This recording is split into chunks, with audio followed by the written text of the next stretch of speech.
Boer settlers, predominantly of Dutch descent, established themselves in the interior regions of present-day South Africa, encountering various African tribes, particularly the Zulu kingdom under the leadership of King Dingane. Tensions between the Boers and the Zulus simmered as both sought to assert control over the land, resources and trade routes in the region. On the 6th of February 1838, King Dingane invited Piet Retief, who was the Boer leader, into his royal residence for a beer-drinking farewell. However, the Zulu king betrayed Piet Retief. Piet, along with all his men who attended the event, were killed.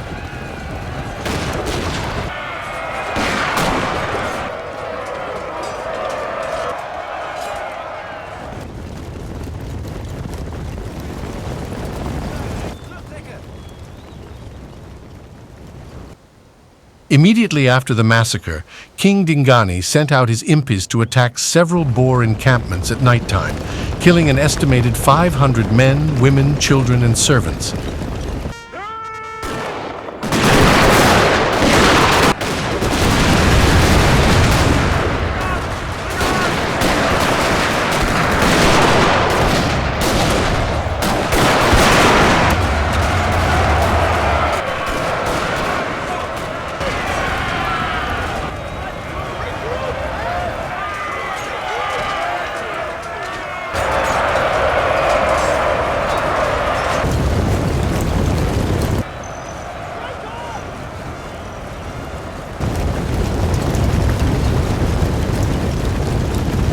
This act of betrayal ignited outrage among the Boers and galvanized them for retaliation.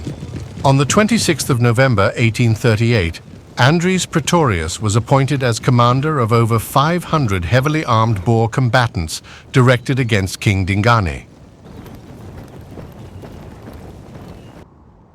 By December 1838, there was internal conflict within the Zulu ranks.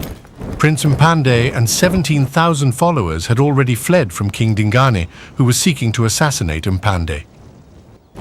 In support of Prince Mpande as Dingane's replacement, Pretorius' strategy was to target Dingane only.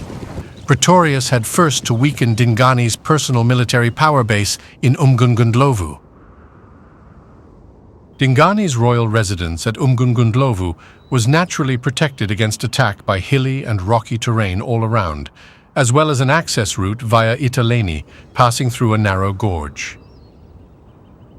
On the 15th of December 1838, a scouting party including Pretorius got news of a large Zulu force in rugged terrain to the east, trying to lure the Boers into a trap. While some of his men wanted to ride out an attack, Pretorius declined the opportunity to engage Dingane's soldiers away from their base. Instead, Pretorius decided on a fortified laager on the terrain of his choosing in the hope that the Zulu would attack Pretorius on his terms. As the site for the defensive wagon laager, Pretorius chose a defensible position close to a vertical 8-meter descent into a deep hippo pool in the Ncome River, providing excellent protection on two sides. The wide open area to the front of the laager provided absolutely no cover for an attacking force. Along with 500 men defending this laager, Andries Pretorius had brought a 6-pound naval carronade with him from the Cape. As night approached, a thick mist settled over the wagon site, above which the sky was clear. The Zulu were afraid to attack that night due to superstitions.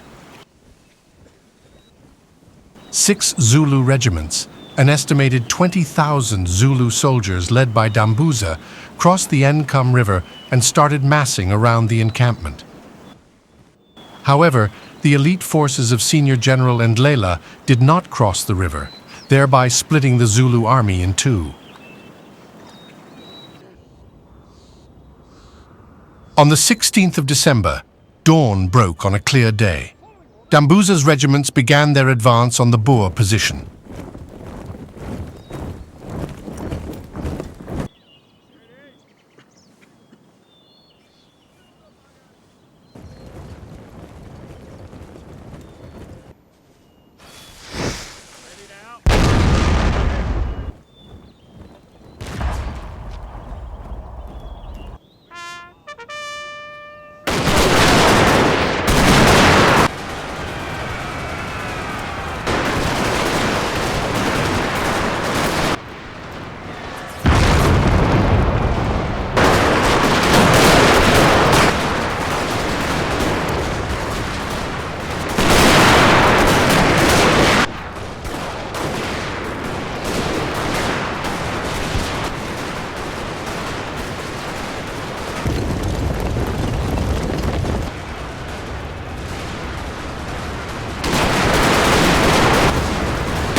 Dambuza's regiments repeatedly stormed the laager but could not break through.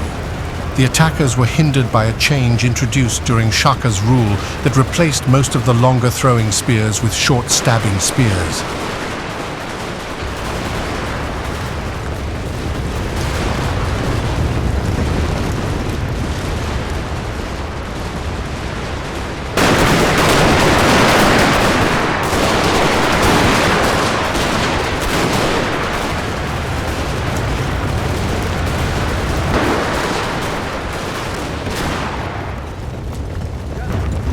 With the power of their firearms and with their ox wagons in a laager formation and some effective tactics, the Boers fought off the Zulu.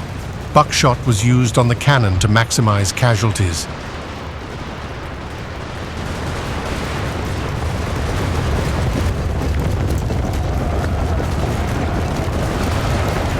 After 2 hours and 4 waves of attack, Pretorius ordered a group of horsemen to leave the encampment and engage the Zulu to induce the disintegration of their formations.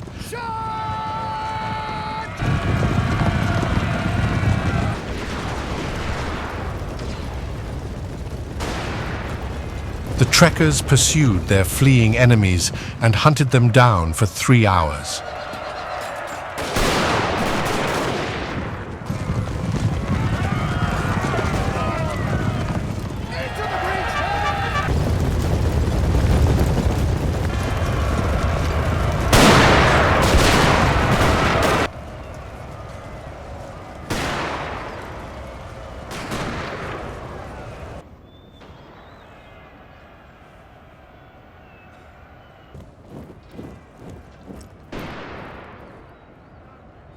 By the end of the battle, 3,000 dead Zulu had been counted, and 3 Boers were wounded.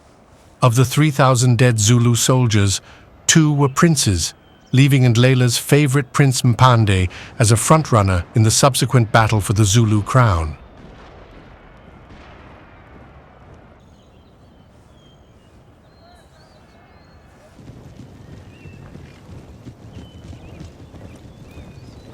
The conflict between Dingane and the Boers continued for 1 more year after the Battle of Blood River.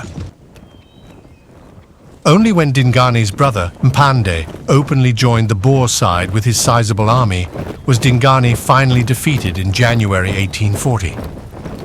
Pretorius approved and attended the crowning of Zulu King Mpande in Pietermaritzburg. They agreed on the Tugela River as the border between Zululand and the Republic of Natalia. The defeat of the Zulus at Blood River and the subsequent expansion of Voortrekker influence led to displacement, dispossession, and the imposition of Boer authority over local populations. This period marked a significant turning point in the history of land ownership and governance in the region, with lasting consequences for generations to come.